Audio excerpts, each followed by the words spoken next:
अस्सलाम वालेकुम dear students आज का जो हमारा टॉपिक है वो है introduction to biological molecules. Chapter 2 है हमारे पास एफएससी पार्ट फर्स्ट से। तो हमने इंट्रोडक्शन टू बायोलॉजिकल मॉलिक्यूल्स को पढ़ना है।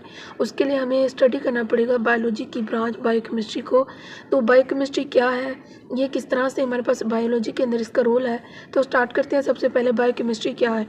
ये हमारे पास branch of biology which deals with the study of chemical components and chemical processes के बायोलॉजी की वो ब्रांच जिसके अंदर हम लिविंग ऑर्गेनिजम्स में केमिकल कंपोनेंट्स को और केमिकल प्रोसेस को इन ऑर्गेनिजम्स या लिविंग ऑर्गेनिजम्स के अंदर इन दो प्रोसेसेस को स्टडी करना हमारे पास क्या है, बायोकेमिस्ट्री।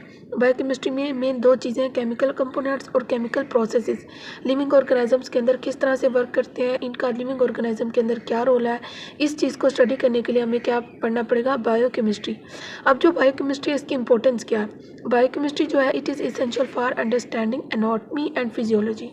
एनाटॉमी कहते हैं बेटा इंटरनल स्ट्रक्चर जो होती है बॉडी के अंदर जितने भी पार्ट्स हैं वो किस तरह से वर्क करते हैं, और फिजियोलॉजी कहते हैं जो फिजिकल हमारी अपीयरेंस होती है या फिजिकल पार्ट्स हमारे जो हैं वो किस तरह से उनका रोल है।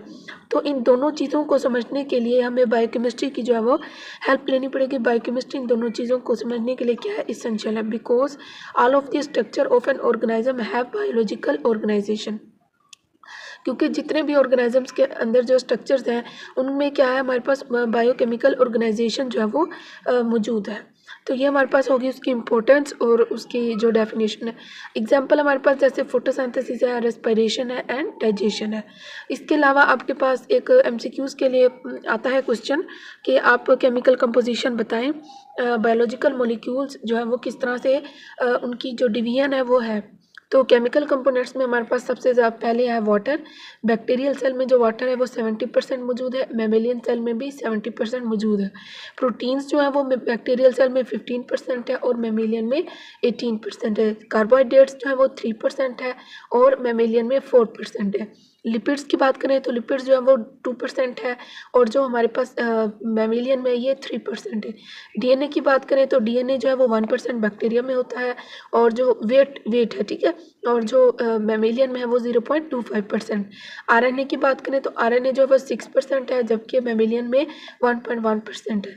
ऑर्गेनिक न्यूट्रिएंट्स की बात करें तो ये 2% बैक्टीरिया में होता है और 2% जो है मैमेलियन में होता है।